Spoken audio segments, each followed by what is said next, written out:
I call the meeting to order and begin with the flag salute. Please stand.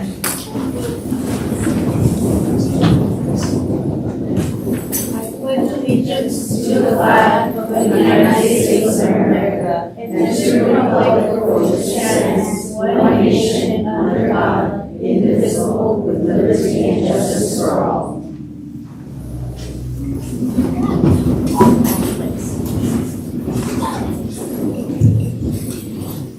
Announcements. Si alguien ocupa traducción, favor de mirar a la señorita Martínez al fondo del salón. Adoption of the regular agenda. Do we have a motion to adopt the regular agenda? I'll move to re-adopt. Okay. Motion by Bruno. I'll second. Second by Dr. Weiss. Are there any comments or discussion from the board?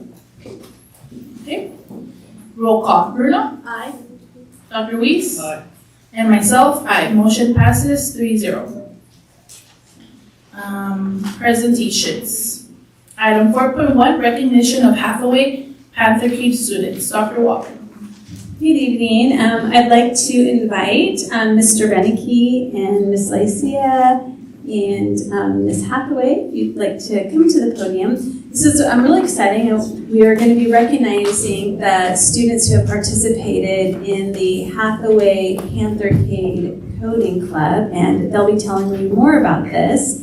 And they'll tell you how long they've been doing it, but it was also exciting this year. They participated in the countywide school cade competition, a few of the students, and for the first time we had one of our students place in the competition, so we were very excited. So all of the students have been working really hard. I didn't get to go to the Panthercade this year because we had our community schools visit at the same time, but in the past it's always been really inspiring and just to see the creativity of our students. So with that, I will turn it over to our really wonderful teachers.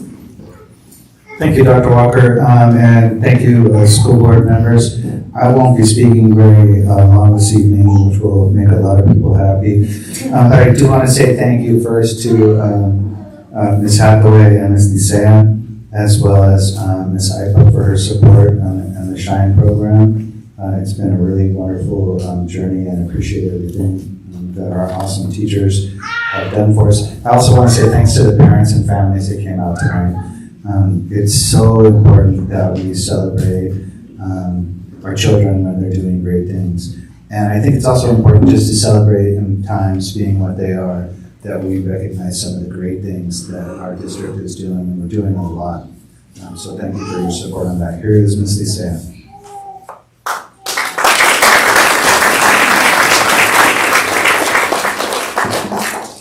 Hello, so Ms. Hathaway and I have been hosting a coding club at Hathaway School for about 4 years now.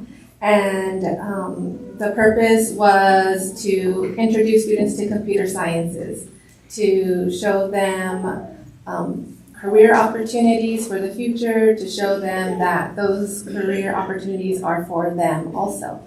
And so we just do it as an after-school program, thanks to SHINE and the support of Ms. Ipa. And it's been a learning experience for both of us because neither one of us are coders. And so we have had to learn a lot. And the students have taught us a lot and really support each other so much in the creation of their games. And because that's what they do, is they create a computer game using code. And so they start off many with no experience in coding, and then we take them through several lessons using code.org or Scratch. And by the end of our coding club, they have a game or several games, some of them that they have created. And then we host our Panthercade, where they get to compete against each other.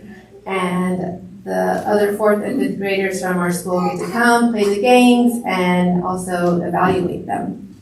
And that's how we choose our winners.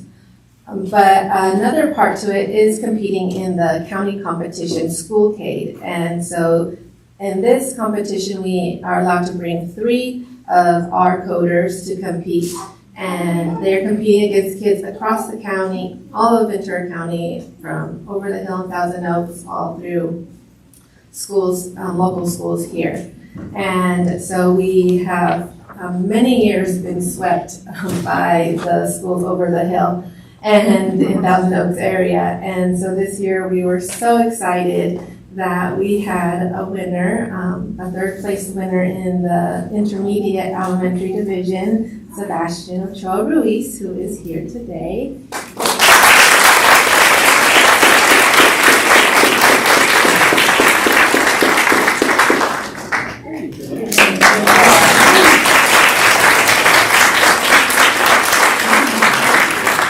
And he created a maze game that where he did the art he drew all the mazes and then the code to make your character have to go through and rescue another character within the maze. And then after you did that, you went to a new level. So it was multi-level and it was very detailed. And so we were very proud that he won.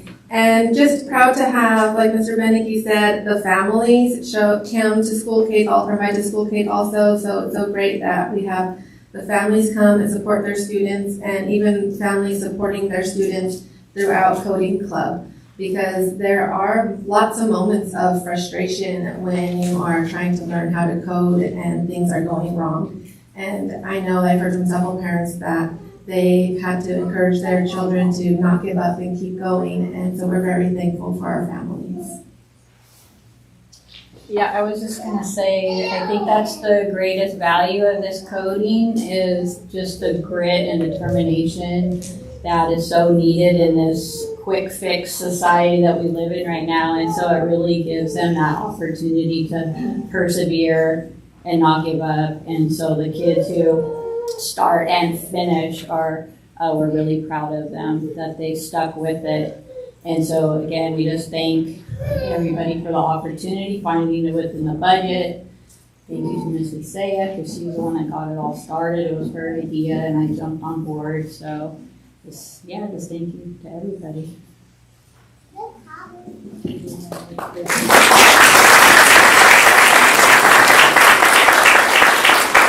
Board would like to recognize the students with a certificate. So Mr. Beneke is going to call your name, and when your name is called, if you could come up these stairs right by where Ms. Lisea is standing and walk up here, and our board members will stand behind the chair so that they can congratulate you personally. And then our 3 students who competed at the county level, your name will actually be called twice because you have 2 certificates. So to all of you, congratulations again to the parents. Thank you for all that you do to support your students when, like I said, it can be very, very frustrating when they're learning something new. So thank you. Mr. Beneke. Thank you, Dr. Walker. Crazy importante. Me importante. Jessica Avila Soria. Elif Awatzi, Chantel Alvarez, Marilyn Gonzalez, Isabel Morales, Nason Saldana, Samuel Hernandez, Clark Ferrer, Andres Gonzalez, Noel Fino, Said Vasquez, Rowan Yanda, Jordan Sanchez, Alexander Ayala, Ricardo Manso, Robert Salcedo, Mateo Ortiz. Mr. Beneke, I'm going to ask you to slow down. A little bit. Going too fast. Sorry, I'll go back to promotion schedule. I'm used to doing this with 2 people. I also wanted to say thank you to the school day board member, Joaquin Nisei, who joined us. He also provided a special gift for our students tonight, so thank you to Mr. Nisei for that.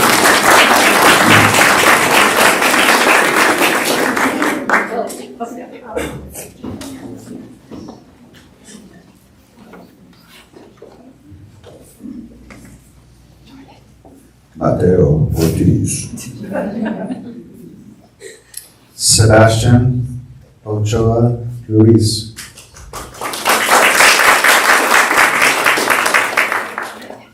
Mateo Tolentino. Melina Sandoval. Are we going to take a picture? Can we take a picture of it? No. Okay. Jordan, go back. It's okay. And Mr. Benke, can you read that names? Great. Yes, the last, sure. And these are the 3 students that made it to the competition, and I'm super proud too. Just representing our district and our community in the face of so much challenge. This really is a legitimate thing, and I would encourage other administrators in the audience to consider participating in this program. It's a really great thing. Special mention to the 3 students who competed: Isabel Morales,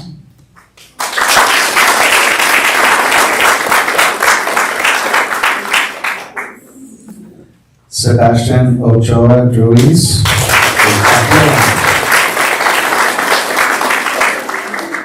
and Mateo Tolentino.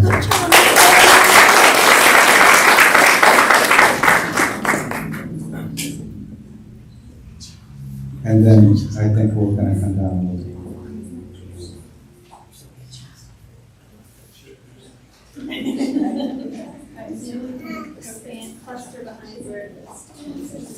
Okay.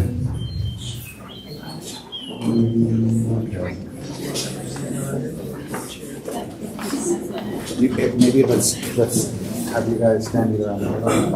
You guys want to take a picture? Mateo.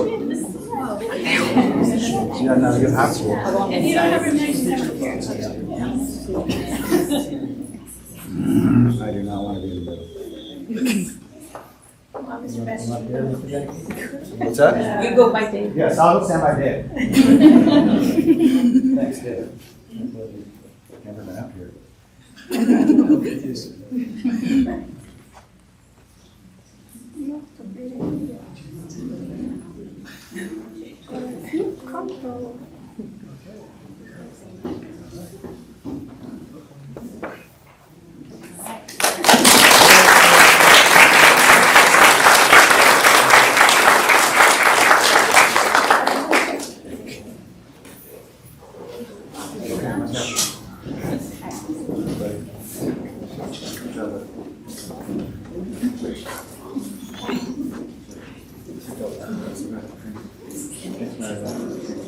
Once again, congrats to all the kiddos, great job. And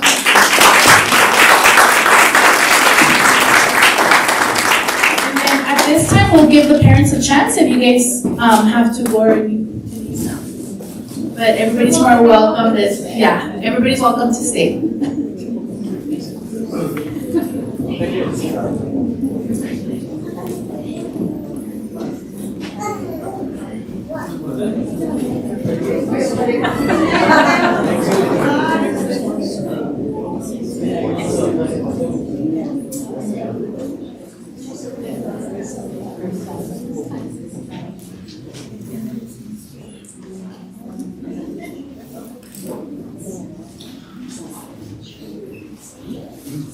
They're seating down in front. Good job. All right. Item 4.2, Wainini Elementary School, Mr. Green.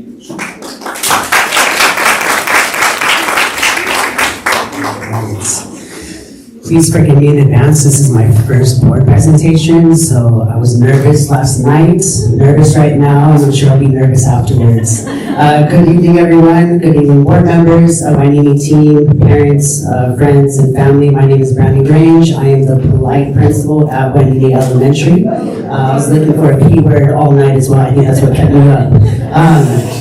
I am excited to share with you all the wonderful things that are happening at Wainini Elementary. First piece, it's down, is who we are. So we have 314 students. This kind of fluctuates throughout the year because you can see on that bottom left, we have 17% of our student population is made up of military children. That equates to about 53 students. We also have 22 certificated staff members. That includes our teachers. We have 2 teachers per grade level, kinder through 5th. We also have 1 TK class, and we have 3 special day classes. Our 38 classified staff members rock and roll daily. That is our custodial staff, our campus supervisors. We have our paras. It's a complete team at Wainini Elementary. Also want to highlight, we have 28% of our student population that have students that receive specialized academic instruction. So these are students with IEPs. That equates to about 88 students. So a lot of meetings throughout the year. Next slide I have for you is our Panorama Social Emotional Learning Survey. We administered this twice throughout the year. The most recent data that's up there is from March. Up on the very top is our teacher-student relationships. You can see underneath the 75%, there was no change. We're doing really well. I really want to highlight this. I think this is a O2. This year we started implementing our monthly meetings in the morning. So first Fridays, our staff will go out and greet our students as well as our parents that are coming to school. So we have pom-poms, we have music, we have smiles, we have positive affirmations for our students, giving out high fives. And so it really sets the tone for the school day. And I think this is a little piece of why we have such a good student-teacher relationship. We also have just our conversations that happen throughout the day, whether planned or impromptu, with our counselors, our psychologists, classroom teachers. We do have our daily check-ins, so this allows our teachers to check in with our students to see how they're doing.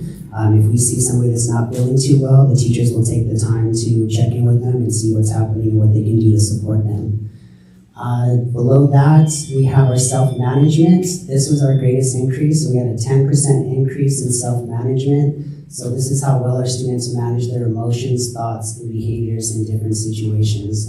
This is wonderful for me to see because I think a lot of our students have difficulty managing those emotions inside the classroom as well as outside of the classroom. So to see this data kind of projecting in that way is huge.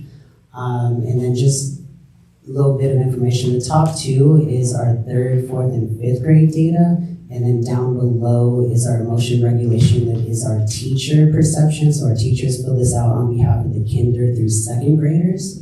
And our teachers down between kinder and 2nd showed that emotion regulation is improving since the last survey. That increased 3% as well. They also will do their daily check-ins. We have our counselor that does a wonderful job with having at least 2 meetings with our teachers, and classrooms will come to our wellness center to receive support with emotional regulation, talk about grades, whatever the area of need is. They're discussing it during those meetings.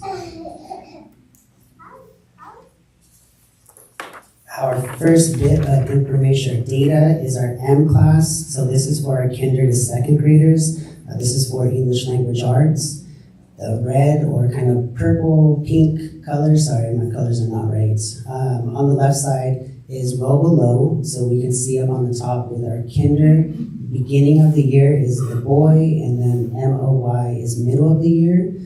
Beginning of the year, we saw 50% of our students in the well below area. In middle of the year, 42%. So that's how we kind of read that data for our kinder, 1st, and 2nd. We actually started today our end of the year data, so we're very excited to kind of see that growth throughout the entire year to get a full picture of our students. And then the number on the far right represents our student count per grade level. Yellow represents students that are below, green is at, and blue is above. This data allows our teachers to determine areas of needed support or continued development for the class and each student. So teachers receive detailed reports covering specific skills within reading for each student. So examples would be letter names, phonemic awareness, up to reading fluency. The data also guides teachers on recognizing different tiered levels of support. And this data also allows our MTSS team to create SMART goals based off of our M-Class data, and then I'll share with you our Ames Web Plus data that includes ELA as well as math.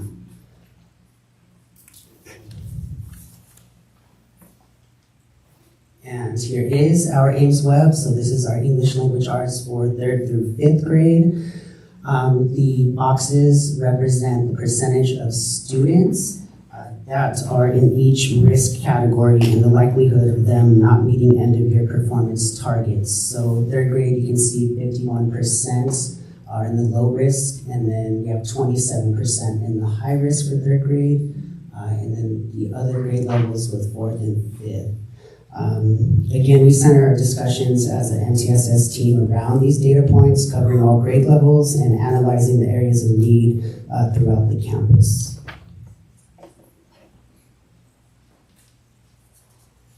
And also for Ames Web is our math. Ames Web Plus, we administered this with all grades, kinder through 5th is the Ames Web. The M-Class Dibbles was just for our kinder to 2nd. So our math scores are there. Same idea with the risk levels. So want to see the green, you can see the kinder absolutely rocking it with their spring scores. So 79% of our students are low risk. 1st grade, we're at 49% with the high risk and 55% in 2nd. This year, we have been fortunate enough to begin our journey in the UCLA Math Project. So that's what we're looking at, developing number sense and mathematical thinking for our students. I think we're kind of doing away with the skill and drill. We really want our students to be able to think mathematically, to share their ideas, share how they got the answer, and kind of focus on their reasoning. I think that that's going to help them in the long run with their mathematical skills, so we're looking forward to see that trend in the right direction.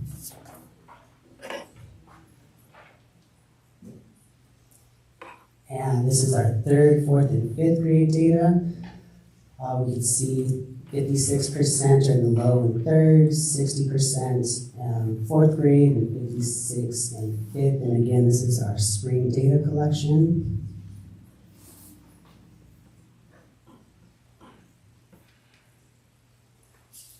The other piece of data I'd like to share with you is our CASP ELA change over time. So this followed our 5th graders from last year over the course of the previous 3 years. So it's the same group of students. So we can see the mean scale score is just that average scale score for our students overall. And for ELA, 3rd grade, it was in the achievement level of standard not met. We were right on the cusp, so it is about 200 points or so of that band for each achievement level. So we have the standard not met down at the bottom, then we have the standard nearly met, and standard exceeded. And so with ELA, we're really close to getting over to standard nearly met as a whole. Yes, that's the 3 years, and then the next one, that was our ELA. Our next one is our math. Same group of students, mean scale scores, same thing. These were in the standard not met area, a little bit not as close to our standard nearly met, but definitely, this is important data that we look at as a team through MTSS and leadership to focus on the need to support our students in math. Again, with our UCLA math projects, kind of changing that mindset with approaching math, communicating more, collaborating. We're hoping to see some changes in our CASP scores. And today was day 1 of our ELA. So teachers are going to be taking a look at the scores, and just having those constant communication or conversations is key to supporting our students.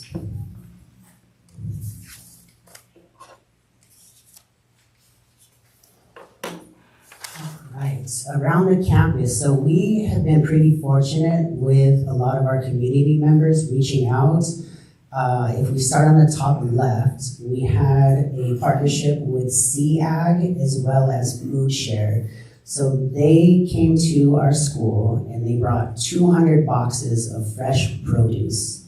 And I was nervous, I was like, 200? I'm like, we have 300 students, I don't know if we're gonna get rid of all these boxes, but we did.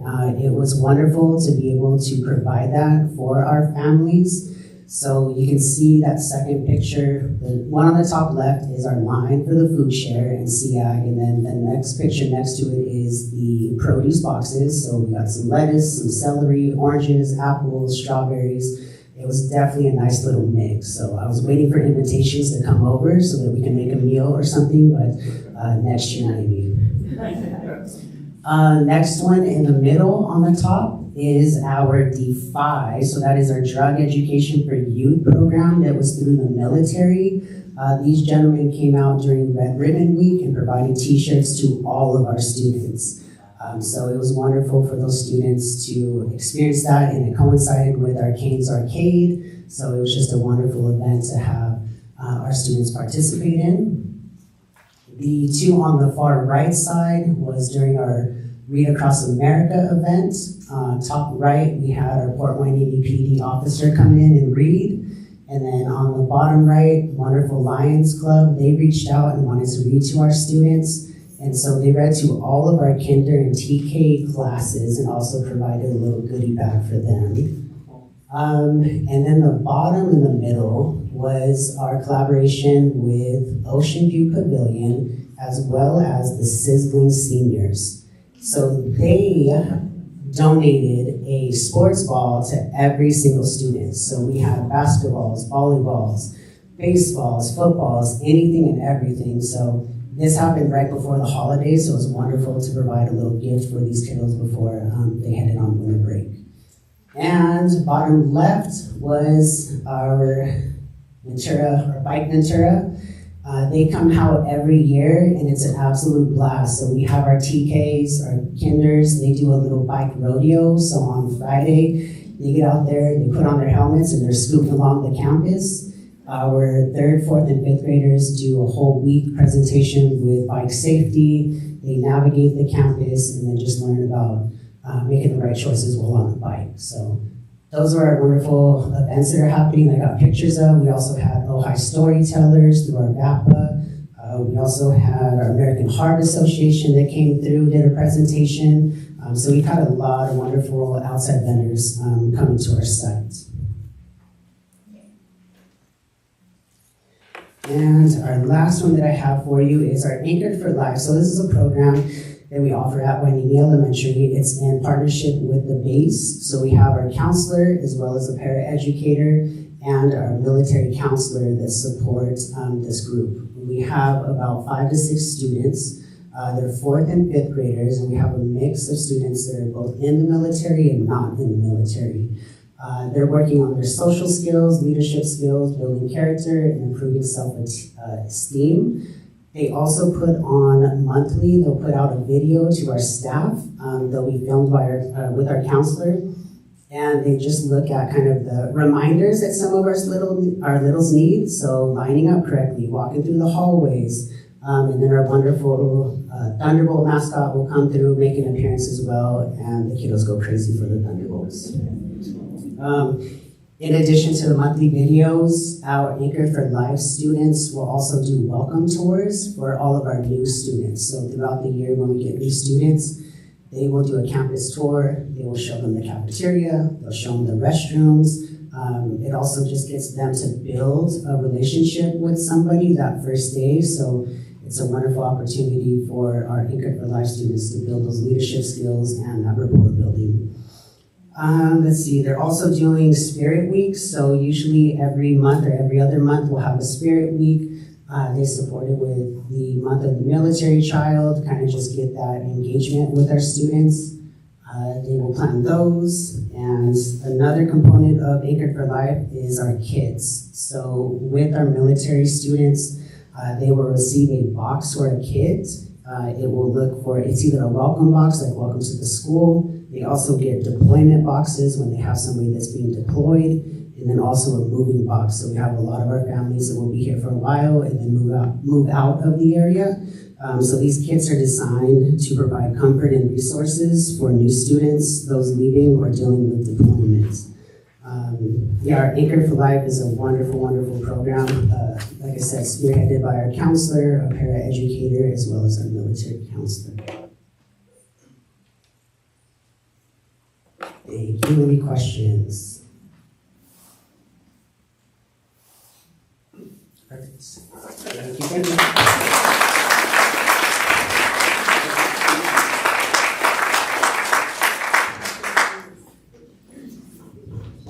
Item 5.1, oral communications. Please note that per our current board bylaw 9323, speaking time is limited to 3 minutes per speaker.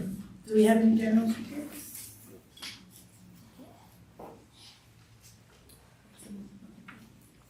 The first one, Luis Mendez.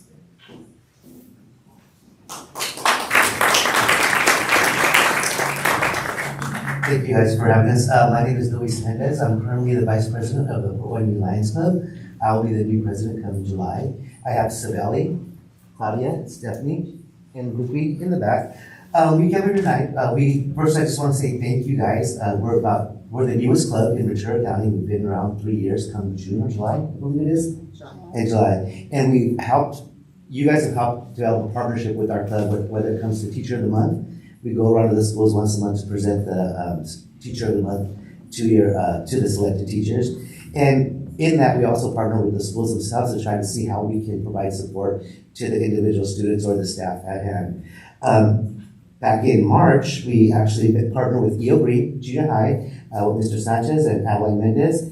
We decided to do a pancake fundraiser for them. So our club went out and sold tickets as well as some of their staff to our friends' family to raise money to help fulfill or refill their student uniforms, right, Alan? To purchase uniforms for students that are in need or can't afford them, and to provide supplies for, I guess, the art and wellness center.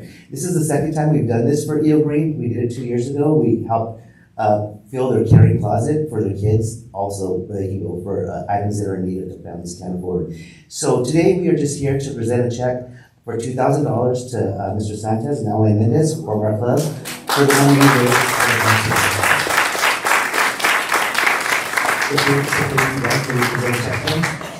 May we present a check up front for mention?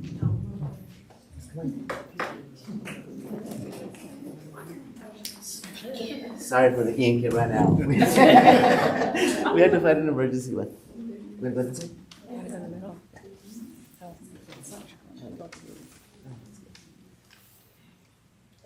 Congratulations. So good.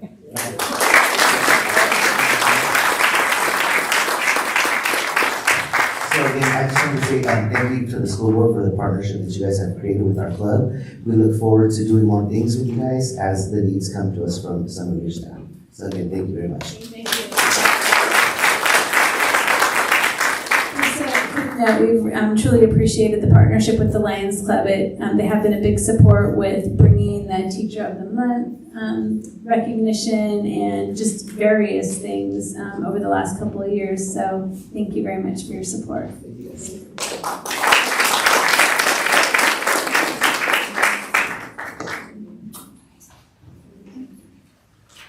The next speaker, Cynthia Salas.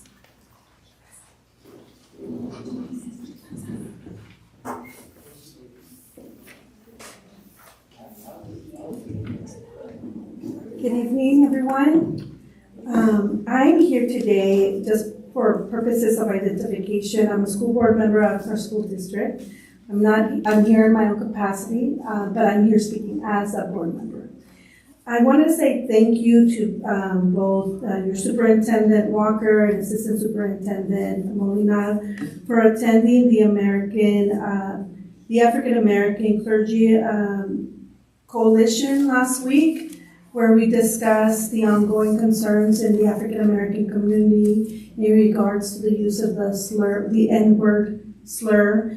And I just came by to seek your support to establishing a resolution as well as a policy. I like to lead by example, so I myself will be introducing a resolution and policy at my own school district. I think it's important for our young people to understand the history tied to words, especially one such as that word, and the importance of them understanding that, yes, in certain spaces it's used in a certain way in music or sometimes among certain folks, but understanding history and the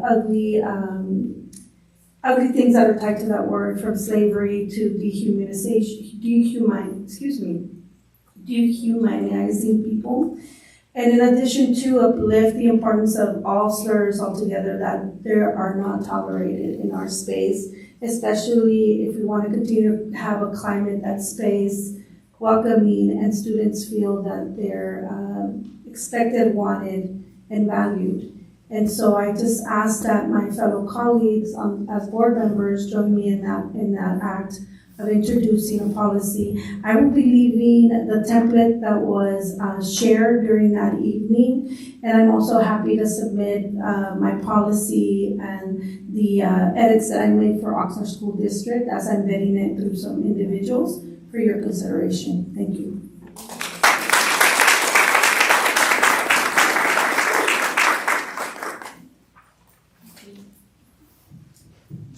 CSEA, Mr. Ayala.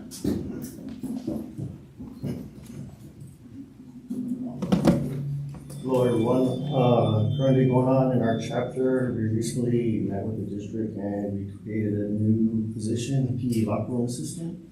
And also we are updating the paraprofessional autistic handicap job title to paraprofessional specialized support, which currently is going through policy 610 with the association. Once it gets back, then I'll present to the membership for ratification. Also coming up is our next chapter meeting will be May 20th. And our next negotiations with the district will be May 19th. Thank you.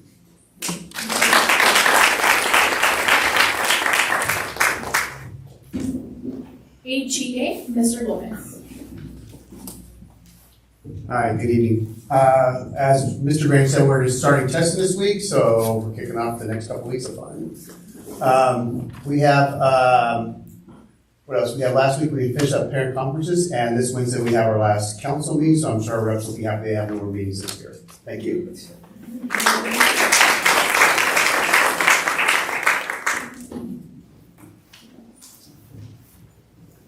Item 5.2, written communications. Yes, I have two items that I would like to share. We received a letter from the Friends of Field Workers to the members of the board. And in the letter, the Friends of Field Workers wanted to express their gratitude for the partnership that's been built together for the support of farm worker families throughout the community. They are appreciative of the collaboration through our new MOU, which has strengthened the commitment to serving vulnerable farm worker families. And then they mentioned that most recently they're grateful for partnering with the district in hosting family preparation clinics and how important those are. And they conclude by really mentioning that they value the partnership and look forward to continuing the collaborative efforts to support the well-being, safety, and stability of the families we collectively serve.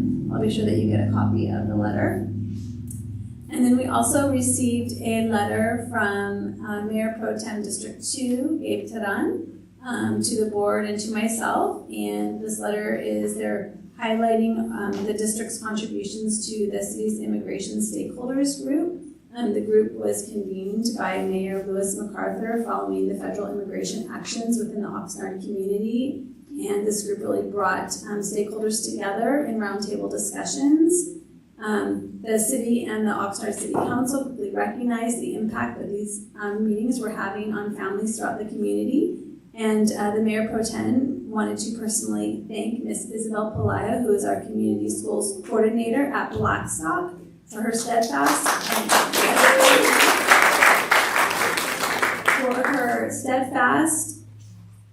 now I just lost my place, steadfast and consistent representation of HESD. She has not only provided vital updates on the efforts at Blackstock and HESD, but also established a framework for how other school districts and partner organizations can effectively support our immigrant communities.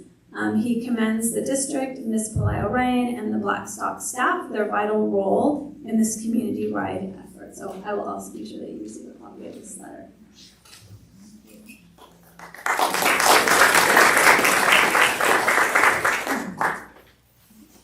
Item 6.1, approval of the minutes of the regular meeting of April 27th, 2026. Do we have a motion to approve? Motion by Dr. Weiss, second by Gomez. Are there any comments or discussion from the board? No? Roll call. Bruno? Aye. Gomez? Dr. Weiss? And myself. Motion passes 4-0. Okay, adoption of the consent agenda. Are there any requests from the board, staff, or audience to remove an item or transfer it from the consent agenda to the action agenda? Do we have a motion to adopt the consent agenda? I'll move that we adopt the consent agenda as it is. Okay, motion by Bruno, second by Dr. Weiss. Roll call. Bruno? Aye. Gomez? Aye. Dr. Weiss? Myself, aye. Motion passes 4-0. Educational services. Item 8.1, 2025 to 2026 District Art Program at the junior high schools. Ms. Calvert. Okay.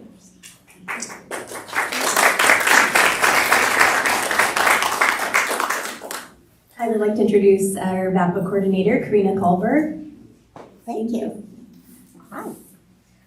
Good evening, board members and district personnel. On behalf of our students, teachers, and families in our visual performing arts community, we want to thank you for your continued support of our programs across all of our schools, our 9 elementary schools and our 2 junior highs. Because of your commitment, your students are not only learning how to sing, perform, draw, act, and create, they're also learning self-confidence, discipline, teamwork, self-expression. The arts give our students a voice. They give them a place to belong. They give them courage to stand on stage and present their work and believe in their own abilities. Your support ensures that every child, regardless of their background, has access to meaningful and artistic experiences. From when a kindergarten picks up a paintbrush to when a junior high student, like we are seeing currently, performing in a concert or a theatrical production, they're building their creativity that will last their lifetime. Their impact of the arts reaches far beyond the classrooms to their communities, to their lives, and into their families. It builds pride, and most of all, it builds our students. None of this would happen without the leadership and the values and creativity that becomes an essential part of their education. Thank you for recognizing that the arts is not just an extra, it's an essential in our curriculum. We are deeply grateful for the vision that we have in our Wainini School District and the community that we have built together. Thank you for believing in the power that we have in our growing program. And so I'd like to take this time to share a few of our successes. I'm using the clicker. Okay. This is new. Okay. Click. Down.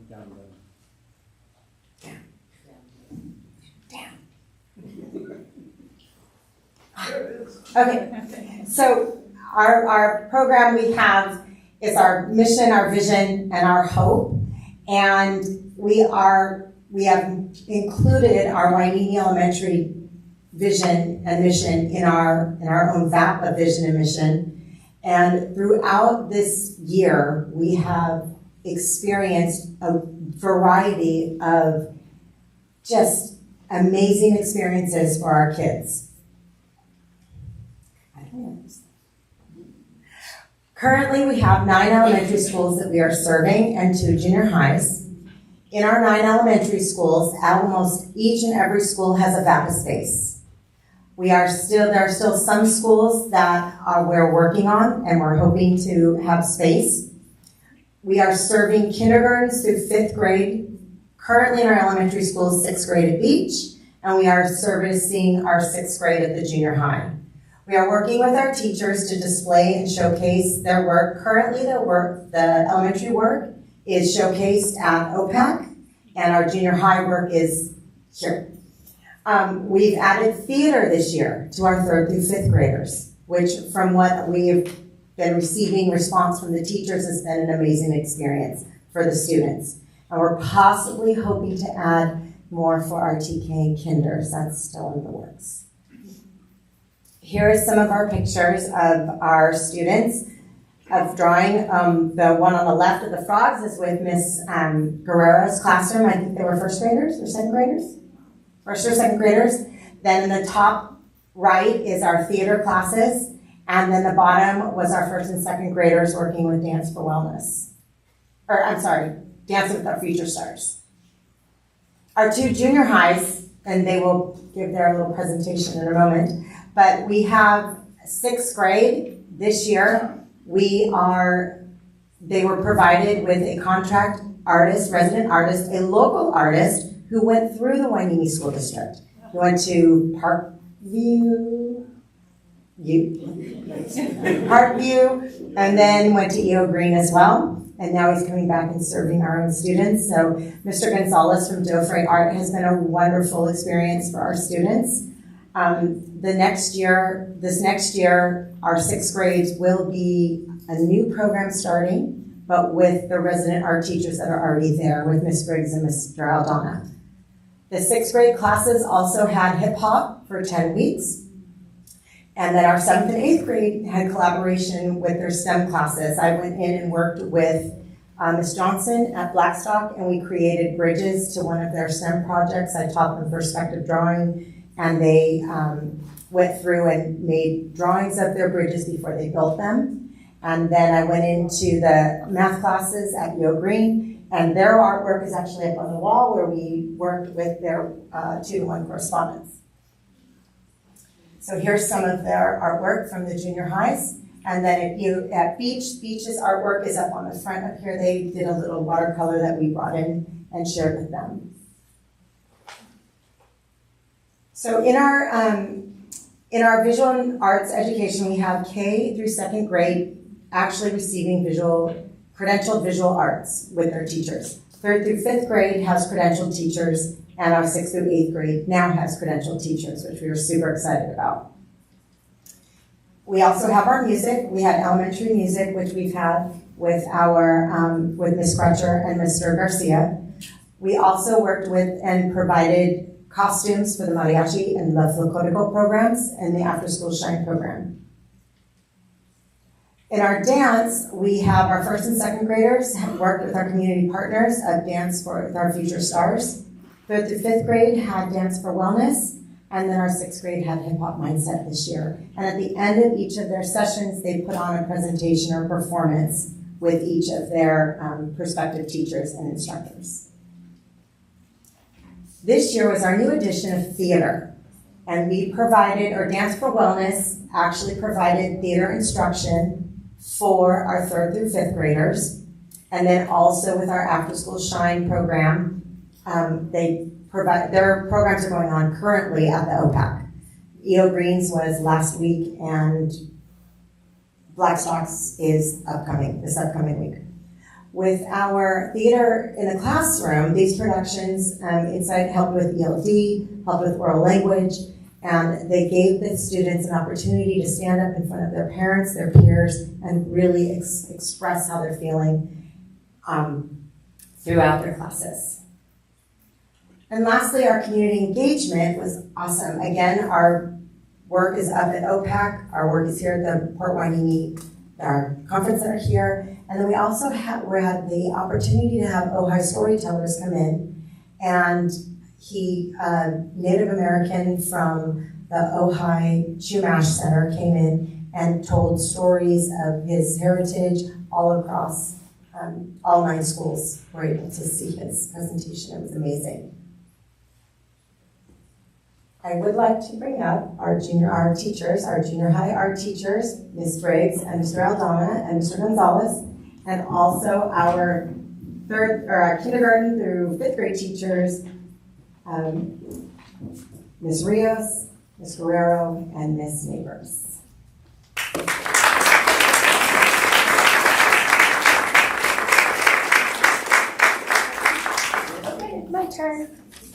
Good evening. I'm so happy to be here showcasing our amazing junior high artists. What makes junior high art shows so special is that it really isn't about producing masterpieces.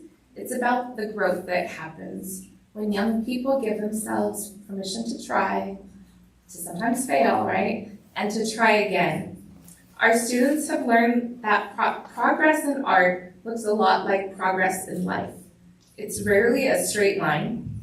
It requires patience, and it almost always means trusting yourself enough to keep going, even when something doesn't turn out the way you had imagined. These artists have stretched themselves in ways that go beyond technique. They develop their voices, learn to see the world more carefully, and discover that creativity is something that they get to carry with them. These students who can dream up new ideas, tell meaningful stories, and bring imagination to the tools of tomorrow will be the ones shaping our future. So let's take time tonight to celebrate these students, not just for what they've made, but for who they're becoming. It's always a pleasure to share their creativity with the community. I want to thank the district and the board for their continued support of the arts in our schools. Our students appreciate it, our families appreciate it. It's just amazing to have you all behind us. So thank you so much.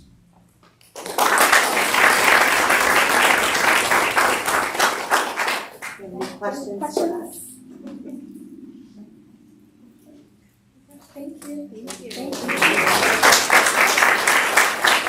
Before we go back, we do have a certificate of recognition that the board would like to present to each one of you.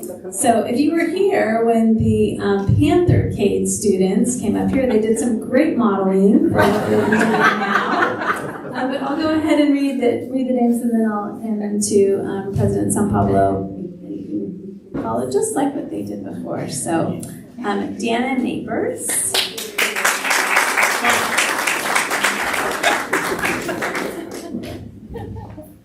Katie Guerrero.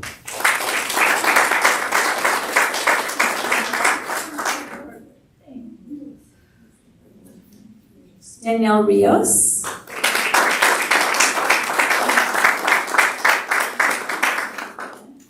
Karina Kahlberg.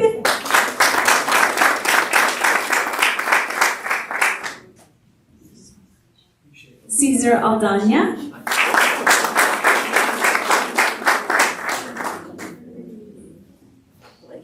Rebecca Briggs.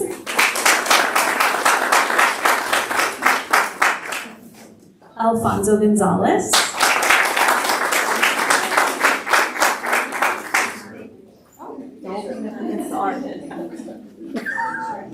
Looks like some of the directions were missed here. Trying to get out of it. I didn't follow directions very well. Just come up with some. Photo with our great art teachers.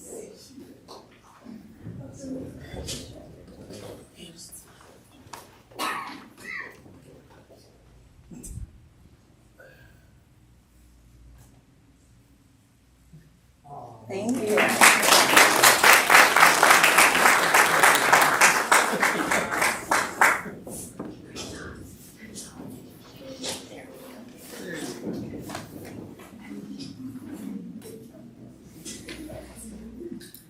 Okay.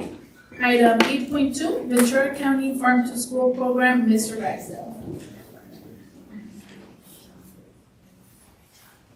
Thank you. It's not often that I get to comment on the educational services portion of the agenda. So I'd like to invite up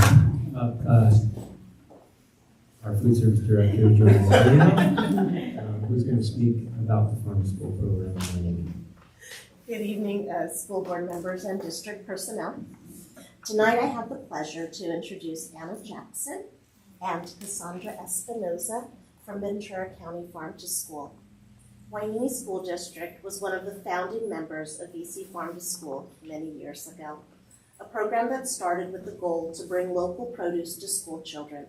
We've gone through many challenges and have rebuilt our program through some hard lessons while keeping that same goal.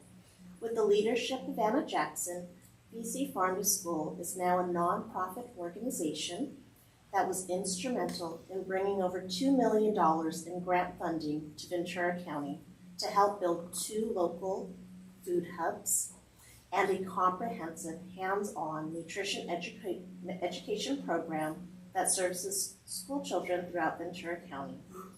This school year so far, our district has purchased over $325,000 of local produce, which accounts for 60% of our produce budget.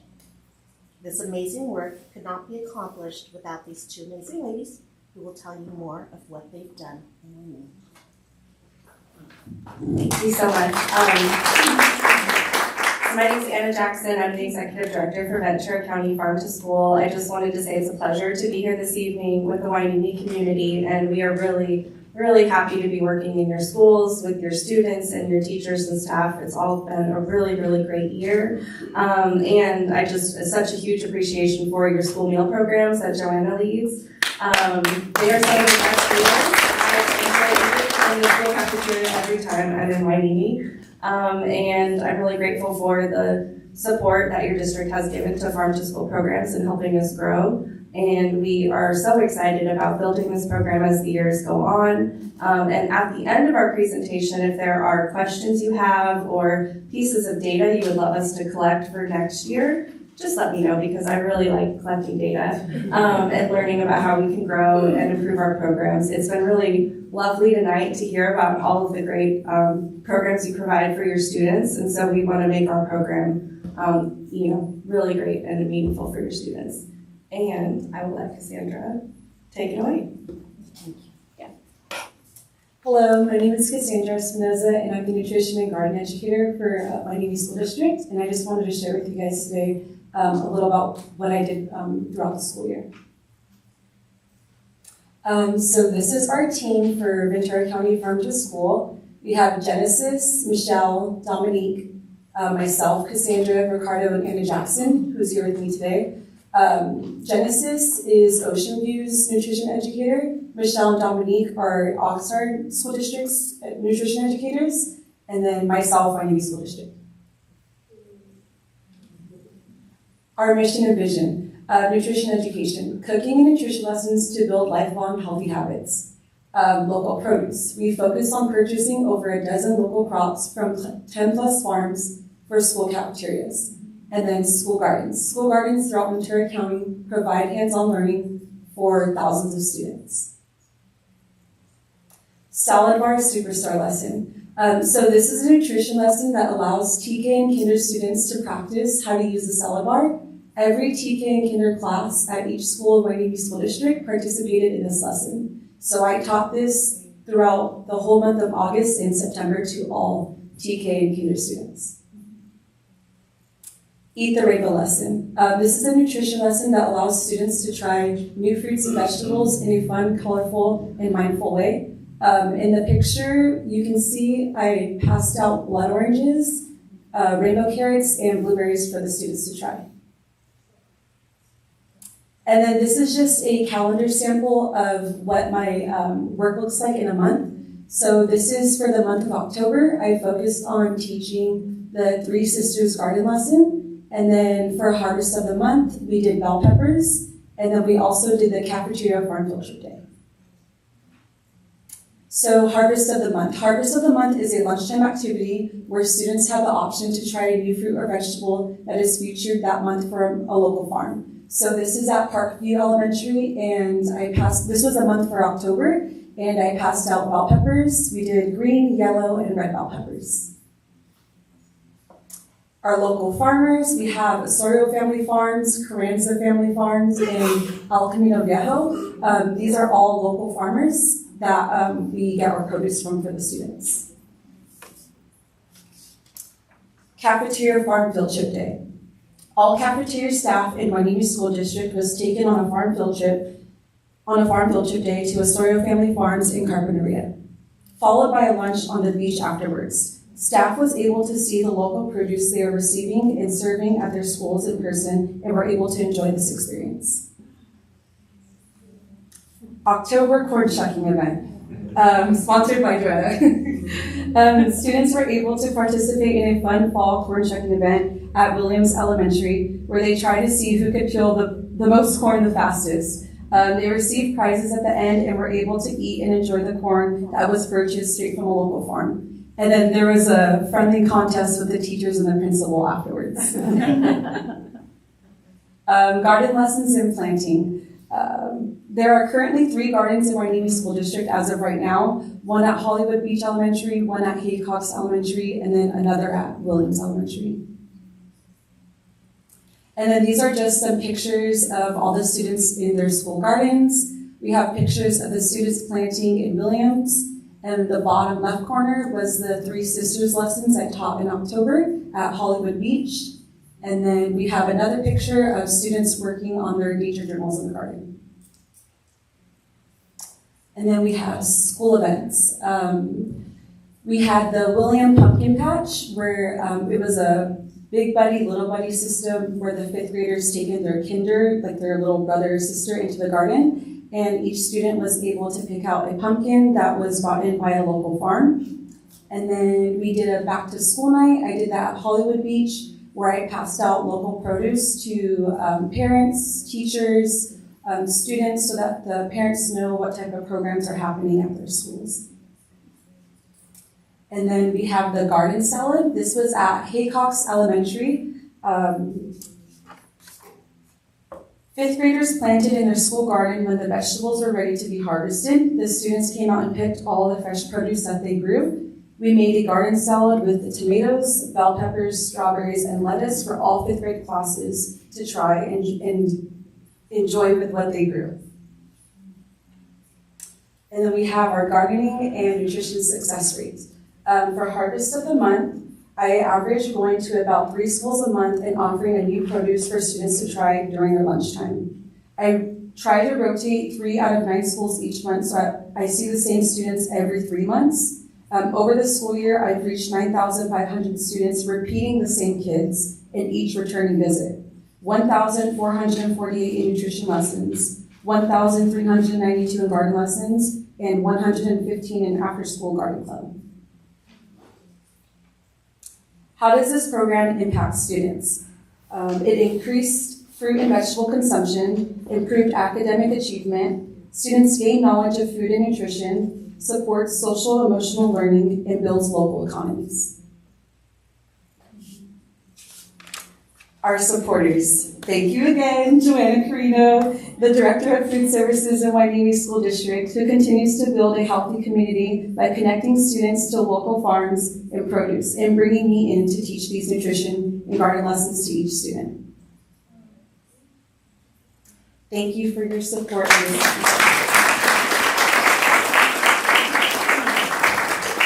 Any questions?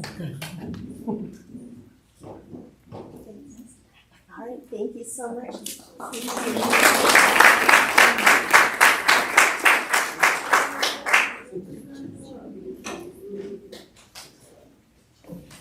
Item 8.3, Wainimi Elementary School District Community Schools Update. Ms. Melgoza Vasquez.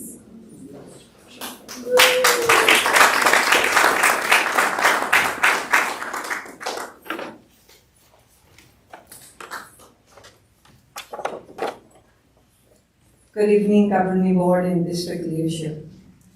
I'm Irma Melgoza, Senior Director of Student Support Services. And today we have a community schools presentation, and it's for information only.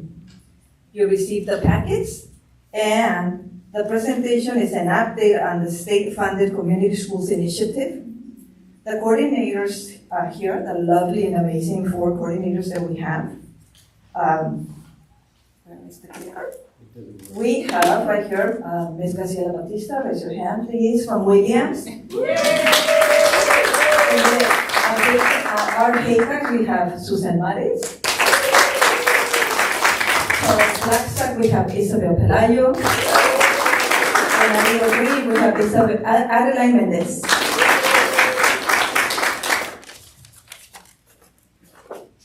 The presentation is going to be highlighting just like 1, maybe 2 of the key actions. They have many, many. It's just that because of the time. So just one or two key items from their implementation plans that are demonstrating positive results in their students' achievement and as well as the school climate, and parents are super happy with what they see happening at their campus. So now, without further ado, I'm going to be introducing Isabel Pelayo, but I do want you to know that all the actions that you saw in the implementation plans are based on needs assessments that the coordinators gave to the students, the families, and the staff. So those are actions they took based on the needs assessments they conducted. Isabel? Thank you, Irma. Good evening, cabinet members, board members, and community partners. My name is Isabel Pelayo Ryan, and I am honored to serve as your community school coordinator at Blackstock, where new partnerships don't start with organizations. They start with people, and where new partnerships are not a one-time event, but rather ongoing relationships. Early in the school year, it was decided that we would combine our school site council and ELAC committees with our community schools steering committee.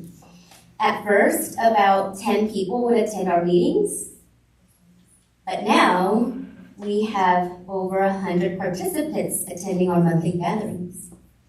But it wasn't always this way, so let me tell you how we got to this point. Early in September, one of our teachers connected us with an organization called Friends of Field Workers. And they wanted to partner up with us to support families during the holidays. And we knew that time was not on our side, but we decided, hey, Green, hey, Cox, let's get together and let's host our first holiday event with Friends of Field Workers. We decided to rename this event Wishmas and Wainini. Why Wishmas and Wainini? Well, here you see about 350 gifts. And these are not just any ordinary gifts. These children provided us with a wish list. And they talked to us. They said things like, my mom would love a pair of earrings, or my dad really needs a pair of work boots. So these conversations mattered because this event wasn't about doing something for our community, but rather building something with our community. At that event, I met City Councilwoman Michaela Perez, who is also a board member of Friends of Field Workers. And after learning more about what community schools are, Ms. Perez began attending our monthly meetings consistently, where she listened, she engaged, and she helped make more meaningful connections. For example, at one of our meetings, she has supported our vision for a community closet, and she helped us connect with the Port of Wainini. And just recently, the Port of Wainini has agreed to donate a shipping container to our school so that we can make our community closet a reality. This year also opened the door to a new partnership with Oxnard College through the Servingness Committee, organized by VCOE's Director of Community Schools, Ms. Cynthia Salas, who is here with us tonight. Through this collaboration, Dr. Maldonado from Oxnard College and I presented a new opportunity for Blackstock teachers, where they will have the chance to collaborate directly with college faculty and college students in our classrooms with our students, beginning as early as next school year. 30 of our teachers have expressed interest in this pilot program. And I may or may not know someone that works at Cal State Channel Islands and will be getting a phone call. So imagine this, Dr. Weeks.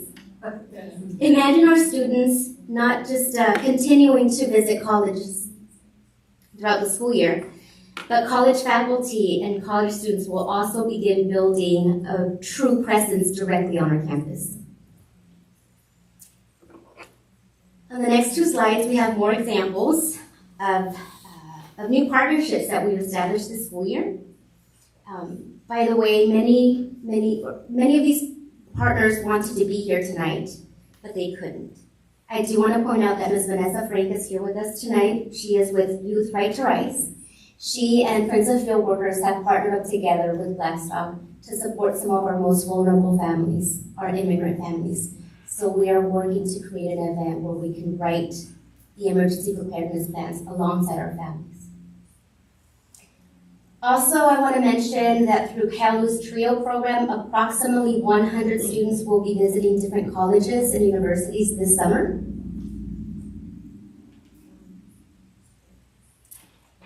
And through relationships built at the Mayor's Roundtable, local leaders and community dignitaries now regularly engage with our students, families, and staff. There's one bullet point here for Cal Kids under the Board of Wainini that does not have a number yet. And that's because this event has not happened.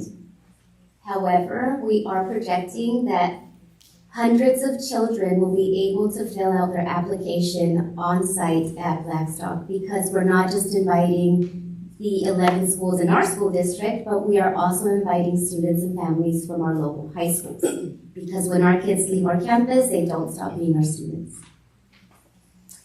Now, one final thing I want to mention is that while relationships may not really measure on their own on paper, their impact can absolutely be seen in outcomes.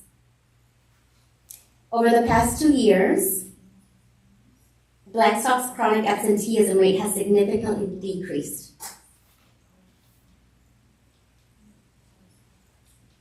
Wow. 2 years ago, we were at 19%. Today, we are under 10.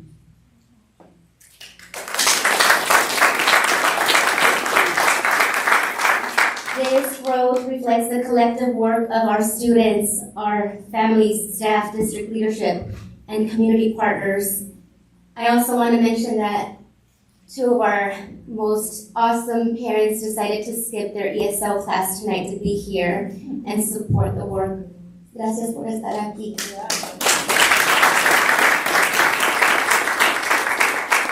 And I can't believe I got through that without crying, but the last thing I want to say is that this is what happens when families feel connected, supported, seen, and valued. Schools don't just get monetary support. Schools can be transformed.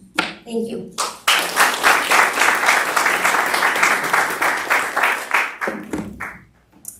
Good evening. My name is Adeline Mendez, and I am the Community School Coordinator at E.O. Green Junior High School. As an alumni of the Wainini School District, of Sunkiss and E.O. Green, it's great to be back and serve my community. So, as you are aware, I didn't change the slide, sorry. As you are aware, as a community school, we focus on our 4 pillars, which is the collaborative leadership, integrated student supports, expanded learning opportunities, and family and community engagement. At the beginning of the year, being new to E.O. Green and new to the district, I am working on building relationships, getting people to know me, to come work with me. I have to say it's been a challenge, but we're making some gains. So this year, that is what we did. We did a needs assessment at the beginning of the year at our different community events, like back to school night and orientation, to get our students, families, and community members and staff's input on what the needs of our school were. So as you can see from my slide, the text that's in green are the things that we worked on this year. Because one of the 4 main things that came out of our needs assessment was the importance of connectedness of our school, a sense of belonging, shared relationships, and family engagement and shared leadership. And so those were the areas that we focused on. So first, I really worked to develop a community school steering committee, which was very challenging. As some of you may know, getting our parents involved in some of this work, like school site council and ELAC, can be challenging. And we can't use the same parents, or we didn't want to at first. So we finally got our steering committee up and going with some teachers, staff, and some parents and students. And as we move forward and start to focus on our implementation for next year, that's one of our areas that we will adjust. So that way we can have more participation and expand our network in combining our community, our committees, our school committee, decision-making committees. In integrated supports, we had a lot of partnerships this year with the Lions Club, specifically with our pancake fundraiser, as well as Friends of Field Workers and CLU TRIO program that we will be working collaboratively with Blackstock on. And I have to say, it has been great having a partner and a group of colleagues to lean into and support. It's been an amazing experience working with them. We also looked at some expanded and enriched learning opportunities where we are exploring and developing a new esports program at our middle school we've been in the works and all the getting all the information and getting that set up. We also started a Real Guppies mentorship and leadership program with some of our 7th grade students that we meet for 6 weeks, not only learning how to tie knots and cast a fishing pole, but also learn how to be leaders on campus and for themselves. And then we have worked collaboratively with UCSB Writing Collaborative. We recently had a group of 8th grade students go to UCSB for a writer's workshop. And so our plan is to expand that next year and have more opportunities for our students and teachers to attend. Lastly, we focused on our community events. If I can change the slide. Thank you. So this year, these were the 2 main things that I wanted to highlight. One is our cultural relevant school activities and events. That was something that our students and our families wanted to see more of. So this year, we focused on that. We had a Dia de los Muertos celebration at school. We are a Purple Star school, which means we serve our military families. So we had a Take a Vet to School Day. And it was an amazing experience, not just for our students, but some of our adults on staff, myself included, to see our veterans share a meal, but also stories with our students and allowing us to honor them as we should.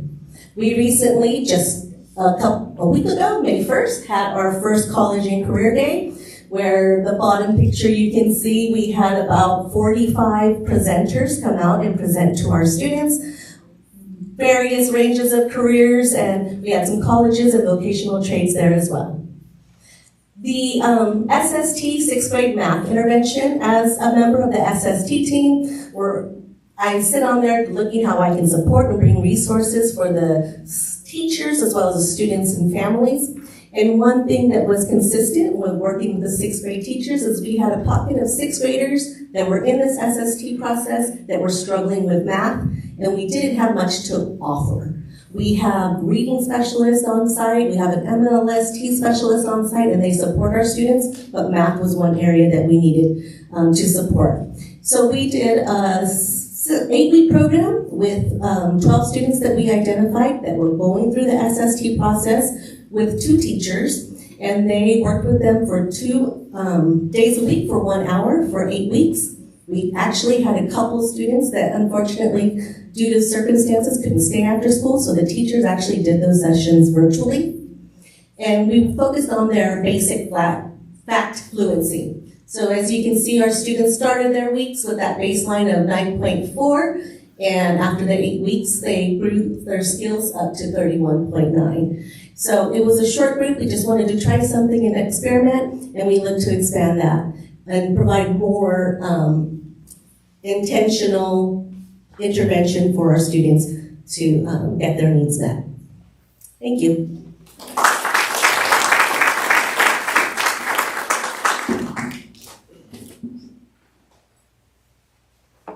Good evening. I'm Susan Mares, Community School Coordinator at Haycox Elementary School.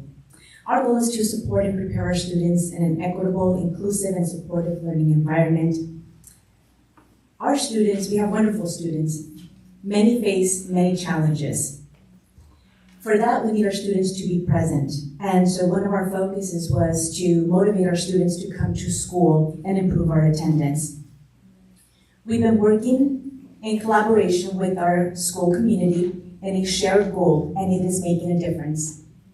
Here, we can see that we have some of the students, they are celebrating, getting some of their incentives with the Viking, and that was with our community partners from Healthy Start. We motivate the students, providing recognition and incentives. Some of the staff that joins in are counselors, again, Healthy Start, social worker, K-State, Gold Coast, Care Ambassador. Working together, we are motivating our students, and Haycox students are achieving high attendance percentages.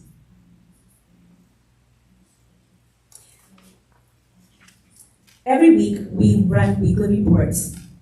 The students are able to achieve the 97% earn a letter. The goal is to spell different words. First Haycocks, then Vikings, rock, or attendance. After they achieve this, they receive an incentive. Teachers support by displaying the letters on the windows. The students are keeping us busy, delivering the letters and scheduling the incentives. It is making a big difference and students are excited. Here you can see Mrs. Aguilar's third grade class and Mrs. Valencia's second grade class, and she is the teacher, the class that is leading the school. We can see that it's making a difference based on the Winnie Elementary School District % of actual attendance. If you see in red, it is noted the school that is leading in attendance rates, and Haycocks is doing very well. One of the community partners that I really wanted to point out was Healthy Start. We are working closely with them, and they not only help to motivate and support our students, but they also are providing services for them. What's new, you might say, because Healthy Start has been in our school site. Well, this year we're inviting them to our SSTs and mini-SARs, and now they're providing those wraparound services, and the students are receiving the support that they need. We see that by the increased referrals to Healthy Start. We are also collaborating to increase engagement. They help us put together activities and events, such as Viking rallies, open house, Dia de los Muertos, and they were a huge part when we were collaborating with Friends of Field Workers, getting all the paperwork done, and our students were able to receive a lot of gifts. The changes and efforts are making a difference. We have an amazing literacy specialist, and she provides support for staff and students. Of course, we need our students to be present, and now they are. They are able to participate in targeted reading intervention programs, and they are making growth. When students are present, interventions can be provided consistently to support academic achievement, and it shows in the data. We've seen a decrease in the high risk based on M-class DIBELS from 58% to 52%. I'm glad to say that we're taking steps that are leading to positive outcomes. Thank you.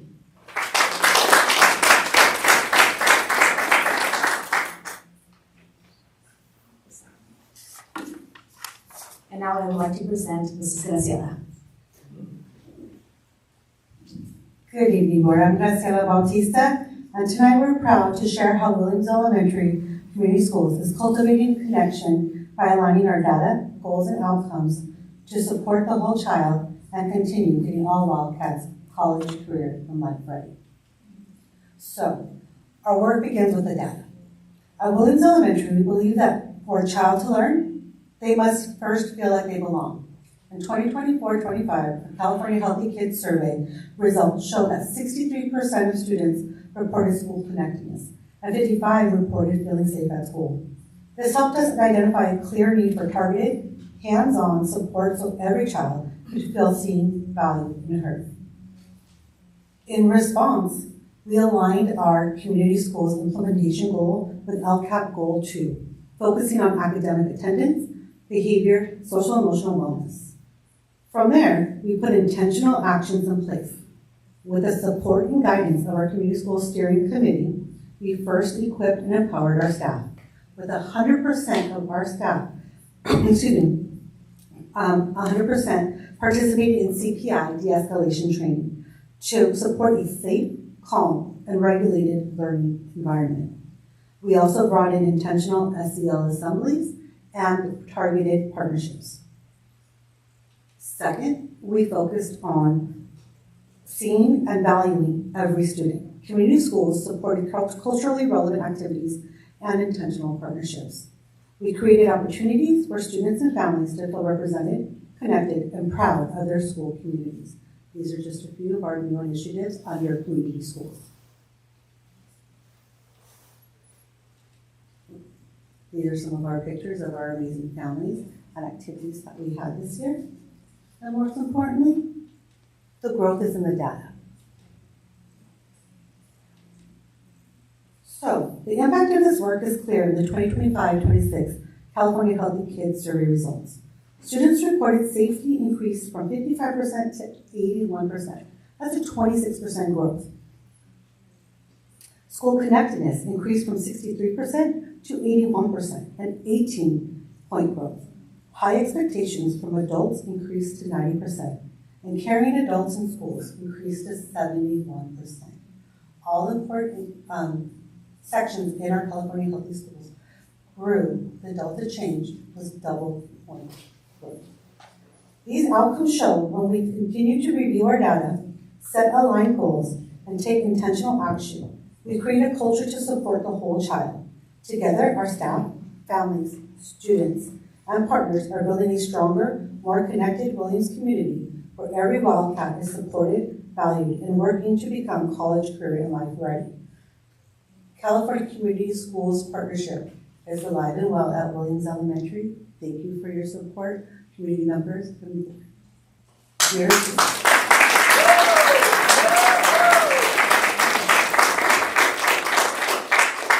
So as you can see, the community school coordinators, they've been quite busy. And like Dr. Walker mentioned in one of the emails, there's so much to see that when we have the visitors from the state and Monterey County and BCOE, they were surprised to see how much is happening at each one of the campuses. So you're invited to come. This grant is calling for the community school coordinators to take action, to see the student as a whole. What is the student needing? Whether it's social-emotional, whether it's something that they need at home from the family, resources, does the family need resources? So this is why you hear us speaking of outside communities.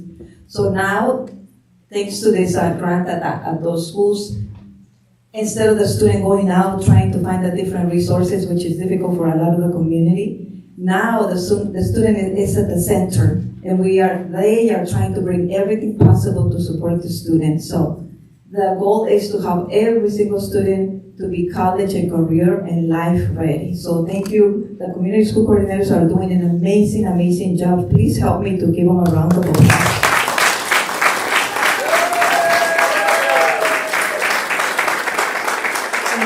Only one last comment, only for our board members, so you know. The community school coordinators, whenever they're doing like an event, and if possible, they do invite the other schools too, only so you know. So thank you. And are there any questions?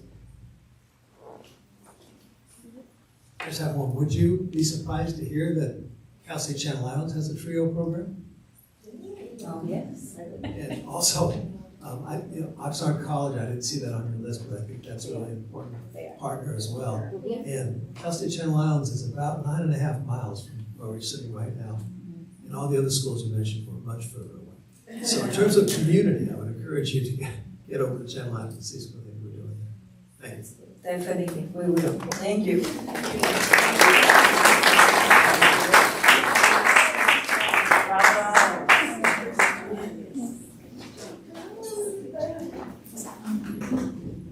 Item 9.1, recommendation to award contract to CMA Painting for exterior painting at Green. Mr. Raxel.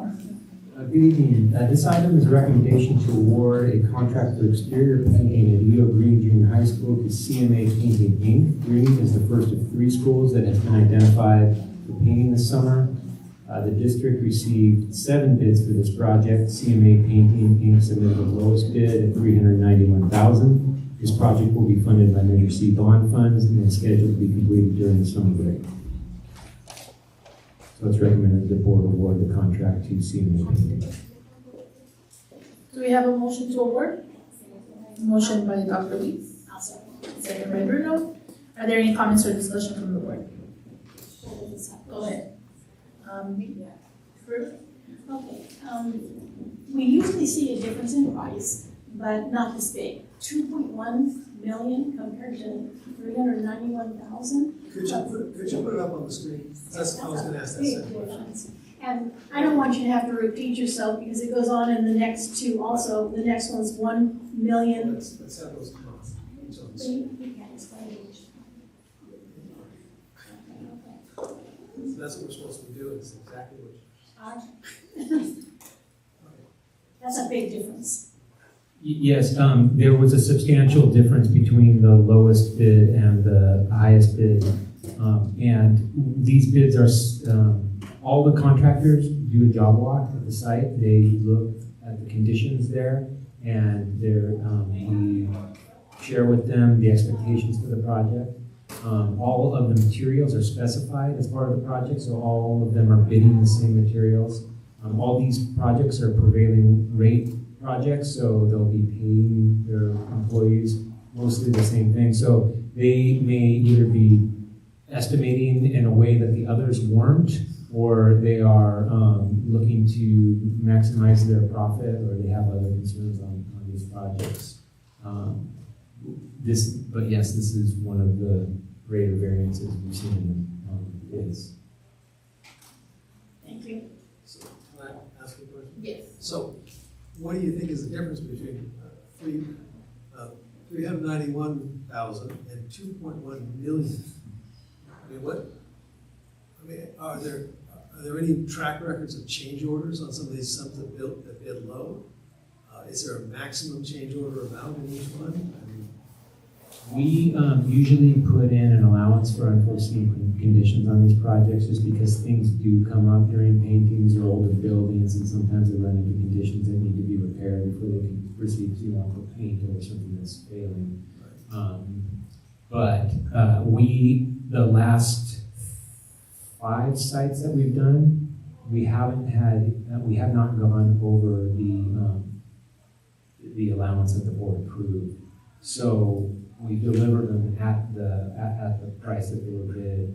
So I can't really comment on the higher contractors and what they were anticipating, but.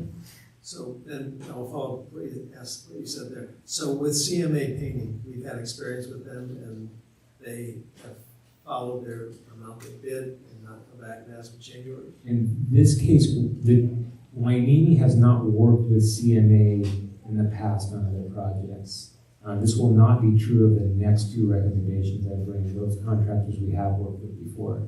However, our construction management consultant, Alfred Beatty, they do have experience with CMA. They worked with them on other projects in other districts, and they didn't feel there was any reason to say that they weren't responsible or able to perform this project. And they all went together at the same time to do their reviews of the project? That's correct. Well, there are 2 job walks for each one. You could go on one of 2. You were required to go on one of 2 as mandatory. The first 5 bids are the first 6 are fairly close, but then the last 2 are just so dramatically different. I just wondered, how could that be that there was over 3 or 4 times as much? It's just amazing. So, okay, I'm glad you did that due diligence. Thank you. We'll make sure that we don't see change orders we're asked to approve. Thank you. Any other questions, comments? Okay. Roll call. Bruno? Aye. Gomez? Aye. Dr. Weiss? And myself, aye. Motion passes 4-0. Item 9.2, recommendation to award contract to Innovation Painting for exterior painting at Parkview. Mr. Bagso.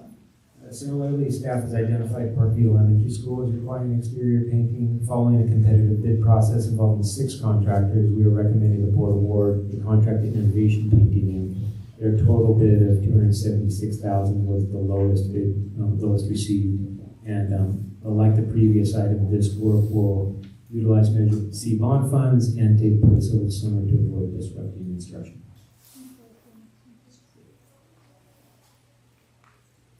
I'll move that we approve. I'll second. Okay, motion by Bruno, second by Gomez. Any comments or discussion from the board? All right. Oh, go ahead. Again, for the record, what a range. Yeah. And it's the same company. But here, CMA is second highest. But it's within closer range, under $200,000 difference. Yeah, what a range. Okay, roll call. Bruno? Aye. Gomez? Aye. Dr. Weiss? And myself, aye. Motion passes 4-0. Item 9.3, recommendation to consent to withdrawal of apparent low bidder and award contract to Pacific Contractors for exterior painting at Williams. Mr. Bagso. So for the exterior painting project at Williams School, the district originally received 8 bids, but the apparent low bidder Raymac Painting has has requested to withdraw their bid due to a clerical error in their subcontractor listing. To ensure all subcontractors on the job are fully qualified, we are recommending the board consent to this withdrawal and award the contract to the second lowest bidder, Pacific Contractors Group, for $308,000. This project is also funded by Measure C and scheduled for summer. Do we have a motion to consent and award? Oh, it's not. It's at the bottom, right? Oh, Moved. okay. Second. Motion by Dr. Wee, second by Gomez. Are there any comments or discussion from the board? Go ahead. Again, I just have to put on the record, the range really surprises me. Very odd. Right. Roll call. Bruno? Aye. Gomez? Aye. Dr. Weiss? Aye. And myself, aye. Motion passes 4-0. Item 9.4, recommendation to award contract to Flewelling and Moody for architectural services for the design of gymnasiums at Blackstock and Green. Mr. Raxell. All right, the final business item tonight concerns the design and construction of new gymnasiums at Charles Blackstock and EO Green Junior High Schools. After issuing a request for proposals and reviewing 4 top architectural firms, the staff is recommending awarding the contract to Flewelling Moody.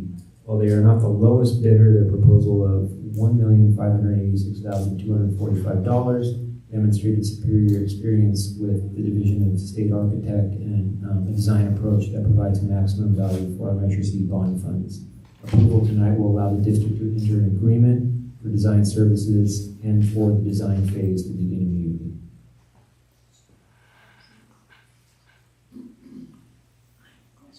All right, do we have a motion to award?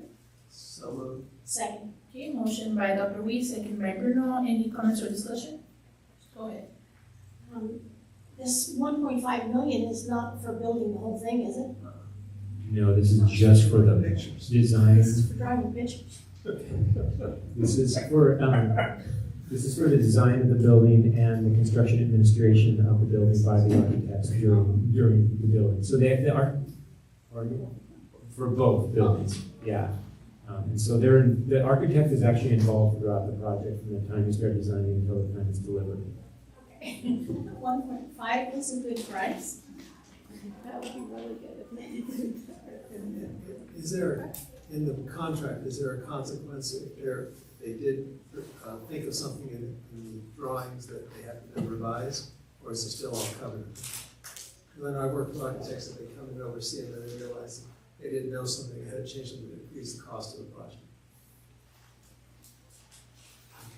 There are provisions for that, but I'm going to have to get back to you on the exact. As long as you see the provisions for that, that's all. Yeah.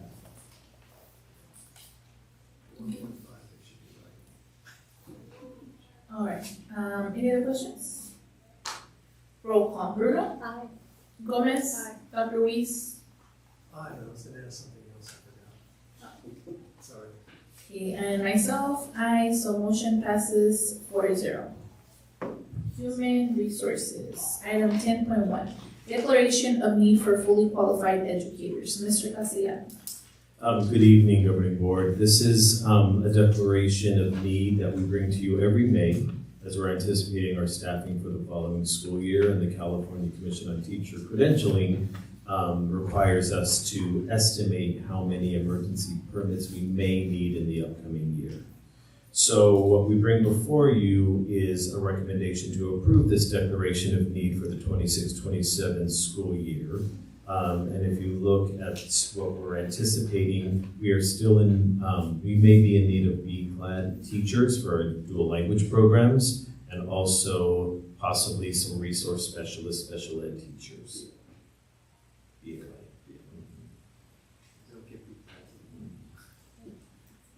Do we have a motion to approve? So moved. I have a question. So motion by Dr. Weiss, second by Gomez, and go ahead with your question. So is this like required this time of year in the month of May to get these? This is usually what we bring, yes. And then all districts have to do that. Yes. That's all. Anything else? All right, roll call. Bruno? Aye. Gomez? Aye. Dr. Weiss? Aye. And myself, aye, motion passes 4-0. Okay, other board business. Item 11.1, rescheduling of July 27, 2026 regular board meeting. Dr. Walker. Yes, I'd like to propose that we reschedule the July 27th meeting to July 20th. Typically, that meeting, we hold my evaluation, and I will not be here on July 27th, so I would prefer to be there for that meeting. So if everyone agrees, I'd like to recommend that we reschedule that meeting to July 20th. All right. Motion by Gomez, second. Dr. Weiss. Are there any comments or discussion? Okay. Roll call, Bruno? Aye. Gomez? Dr. Weiss? And myself, aye, motion passes 4-0. Policies. Item 12.1. Second reading and approval of proposed policy revisions. Dr. Walker. Yes, there were no changes to these policies that are being presented tonight since first reading, so I'm recommending that we approve the policy revisions as submitted. Motion by Dr. Weiss, second by Gomez. Any comments or questions from the board? Bruno, roll call. Bruno? Aye. Gomez? Aye. Dr. Weiss? Aye. And myself, aye, motion passes 4-0.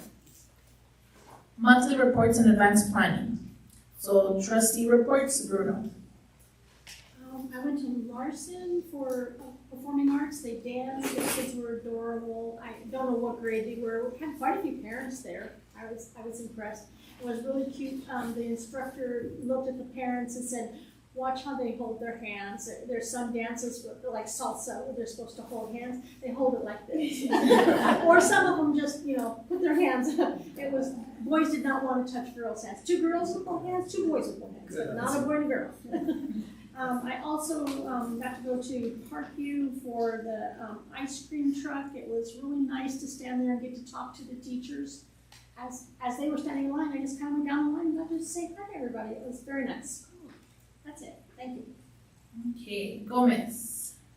I got to attend the parent, sexual education parent meeting May 4th. It was really good. It was a really good first meeting. Dr. Walker was there when I was there. And it just felt like a lot of parents just got to get together and socialize and learn a lot. So it was really fun. So thank you for that. Dr. Weiss? I think the only thing I did was the BCSBA dinner meeting, and it was really quite good. 4 different organizations talked about successful programs they've implemented. And the people who were presenting were very excited about them, very proud of the difference that they made. So all of them good. That's it. And then myself, I also attended the BCSBA dinner meeting. I think it was really interesting. Actually, my favorite was the one where the Pleasant Valley School District, where they're doing that family literacy, where they get the parents to come read with the students and they do projects. So now the parents are starting to learn English because I think she said there's like 30 languages or so in their district. So that was like amazing to hear. And then I also attended Eo Green's Hans Christian Andersen Jr. performance at OPOC, which was really good. I was surprised to see that there's only 1 or 2 boys. It's mostly female. But I couldn't even tell the difference. They played their parts really well. So it was really good. It was nice to see that the parents were super involved. The high school students, it's truly a whole community effort for the students to be able to explore their talents. So that was really great. I had a good time. And the superintendent. Before you go on, you gotta add that Bruno went to. Oh, I went to the dinner also. Oh, yes. She was there as well. We can vouch for that.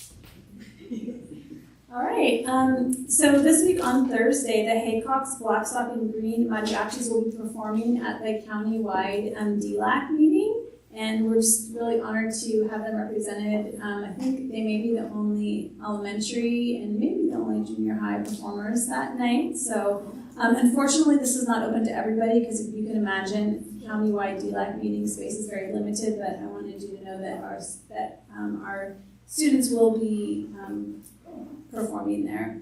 As you already heard, we have our musical theater performance for Blackstock this coming weekend on Friday and Saturday night.